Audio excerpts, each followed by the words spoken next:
কারণ ওরা বলে আনসিন ইজ নাথিং, যেটা দেখি না ওইটা মানি না। কিন্তু ওরা ওদের জীবনে অনেক কিছু দেখে না, ওরা মানে না। আচ্ছা, আপনি আপনার জীবনে সরাসরি চোখ দিয়ে আমেরিকা দেখছেন? তা আমেরিকা যে আছে মানেন না? যারা এখনো হজে যান নাই, কাবা ঘর নিজ চোখে সরাসরি দেখছেন? টিভিতে না, টিভিতে তো সবাই দেখছে। তো আপনি যে দেখেন নাই, আপনি সৌদি আরব যে আছে, কাবা ঘর যে আছে মানেন না? নাস্তিকরা বাতাস খালি চোখে দেখে না, দেখে, কিন্তু নাস্তিকরা বাতাস মানে না। Why do you believe on that? বাতাস মানুষ কেন? তোর দাদা তোর বাবা কোনোদিন বাতাস দেখছে?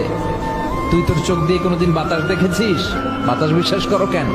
কেউ যখন মাথা ব্যথা অনুভব করে বলে যে আমার মাথাটায় প্রচন্ড ব্যথা, ওর যে মাথা ব্যথা দেখা যায়, মাথা ব্যথা থাকলেও মাথার অবস্থা যা, না থাকলেও এটা দেখা যায় না। So why do you believe on that? মাথা ব্যথা দেখা যায় না তো বিশ্বাস